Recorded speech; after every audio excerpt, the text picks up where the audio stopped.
Welcome to the second instalment of Long and Short. My name is Seamus Perry. I teach English literature at Oxford, and I'm talking today with Mark Ford, poet, critic, and Professor of English at University College London. Well, Mark, last time we met to have a conversation about long poems and short stories, we looked at Tennyson's poem Maud, 1855, and in this very same year, Whitman produces our topic today, which is the long poem Song of Myself, which appears in his volume Leaves of Grass. Unlike Maud, though, this wasn't a very successful book.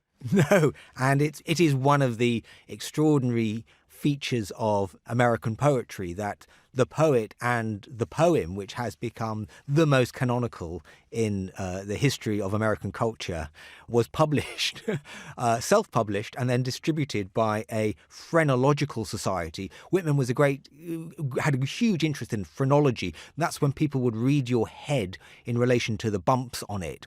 And he went to Fowler and Hall, who were phrenologists, and he had his bumps read.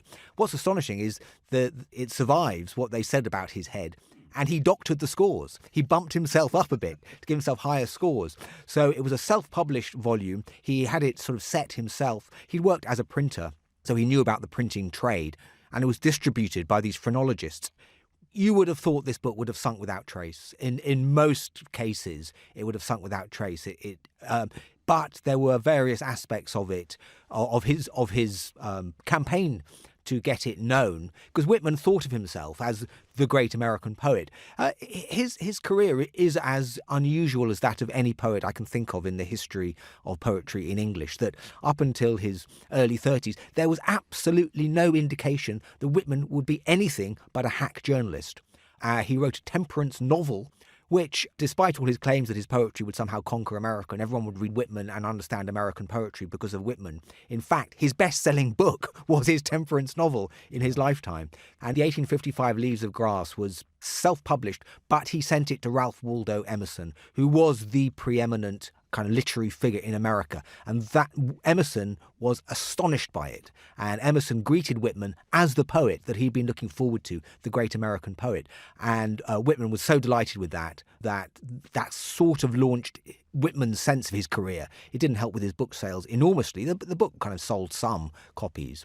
But that was the kind of framing of this particular work, which has become so canonical that every American growing up in high school will read it. And all American poetry in different ways goes back to it, or a great deal of it goes back to Leaves of Grass, and particularly Song of Myself. Yes, Emerson's letter is very noble, isn't it? It's very, very gracious and generous letter, I suppose partly recognising that Whitman has been influenced a lot by Emerson and by Emerson's thinking about what an American poet should be, or how poetry should rise to the challenge and the occasion of the things that America represents, like democracy and egalitarianism and so on. Absolutely. In an essay of 1844, The Poet, he sets out what the American poet should be. And Whitman is on record in 1860 saying, "I was simmering and simmering. Emerson brought me to the boil." And this letter that Emerson writes, I just quote a bit from it because it's so seminal in our understanding of how Whitman figured as the great American poet. "I greet you at the beginning of a great career." And Whitman was so delighted with that phrase that for the 1856 edition, he has that embossed on the spine of the book, not just in the back in an appendix, actually on the spine of the book. "I greet you at the beginning of a great career, which must have had a long foreground somewhere. For such a start, I rubbed my eyes a little to see if this sunbeam were no illusion." I love this image of Emerson just thinking, I cannot believe that this poet has written the great American poem without me knowing anything about it or figuring in any way on any map of American poetry. I mean, the most famous poet at the time was Longfellow, whose Hiawatha came out the same year and would sell 10,000 copies a month. And of course, one of the ways in which Whitman set about boosting the poem after it was published was by writing anonymous reviews of it himself, saying this is the greatest poem that America's ever produced. Very positive reviews, it should be. Extremely positive reviews. And interestingly, contrasting himself with Tennyson, that he saw Tennyson as incarnating all that American poetry had to exclude from itself to become American. He talks about Tennyson's writing a poetry which is that very genteel. It's written by a gentleman of the first degree, boating, fishing, and shooting genteelly through nature, admiring the ladies, elaborate, half-choked deference. So the class system, which is one of the things that America and Whitman in particular want to obliterate, or Leaves of Grass and Song of Myself in particular, sort of scornful of, those sorts of distinctions are embodied in Tennyson's poetry. And Tennyson's Maud is a kind of study of a morbid character who goes crazy.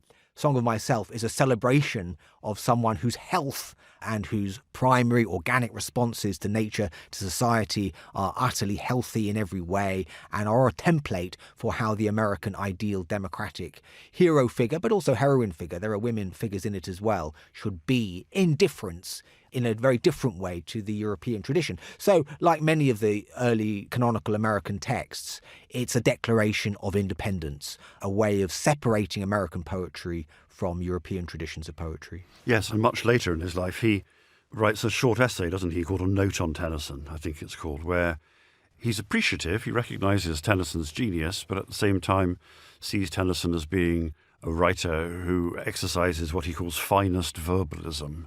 And this is clearly, in some ways, a kind of praise, but also a sort of mark of suspicion that there's something which is, perhaps purely verbal about some of Tennyson's works, which he doesn't want to emulate that. And he describes himself rather tellingly in that little essay as non-literary and non-decorous. So it's that sort of slightly kind of rough-edged kind of lyricism that he's interested in. Yes, Tennyson also he saw as belonging to the past, and he belongs to the future, that English poetry belongs to the past. And if you think of, Tennyson's numerous poems about people like Mariana, literary figures from the past, in comparison with Whitman's aggressive figuration of himself and America as the future. I love the line when he says, I am today jetting the stuff of far more arrogant republics.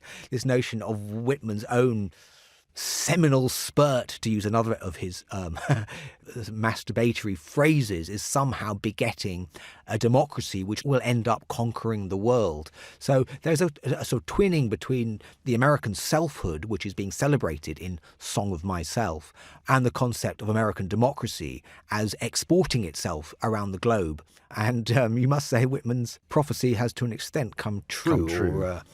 Tennyson and Whitman do have a correspondence, don't they? It was quite a friendly correspondence. I don't think it's a terribly profound or deep one. But Whitman seems to have sent Tennyson that little essay that I mentioned a moment ago. And Whitman was pleased to report back that Tennyson's response had been friendly. He then goes on to say rather brilliantly, I don't think he ever quite makes me out. It's like they are two poets separated by common language, aren't they, to use the old cliche. But that's true. I mean, Whitman wanted that no one would ever make him out, that part of his persona was elusiveness, that even with his close disciple friends in the last years of his life, as is sort of demonstrated in the articles by Richard Poirier, who talks about Horace Traubel, one of his disciples, who recorded 2.5 million words phenomenal. Yes. Of Whitman's conversation. All the time Whitman is dodging and deflecting and saying, you can't make me out. So part of the persona which is projected in Song of Myself is of someone who will elude all definitions. I contain multitudes is the most obvious example of his attempt to present himself as outflanking any attempts to define or contain him. But Tennyson rather did like Whitman's poetry, and the English play a fascinating role in the development of Whitman's reputation, that it was William Michael Rossetti's 1868 edition that was utterly crucial to Whitman becoming well known. So it's one of those odd cases. The same is true of Edgar Allan Poe. You had to have Baudelaire taking up Poe before the Americans thought he was any good. You had the Pre-Raphaelites taking up Whitman before the Americans thought, well, maybe something is happening here.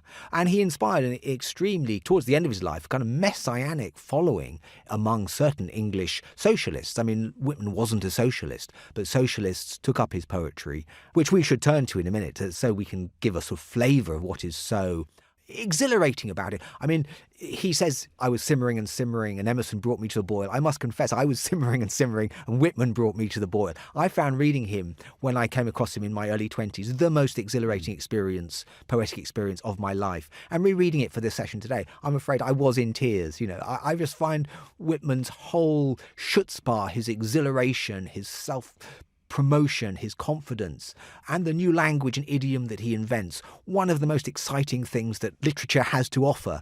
And it can just make you feel so good about yourself, which Tennyson doesn't. Thanks for listening to this extract from The Long and Short, a close reading series from the London Review of Books. To listen to the full episodes and all our other close reading series, sign up to our close reading subscription. Go to lrb.me/close readings or click on the link in the description.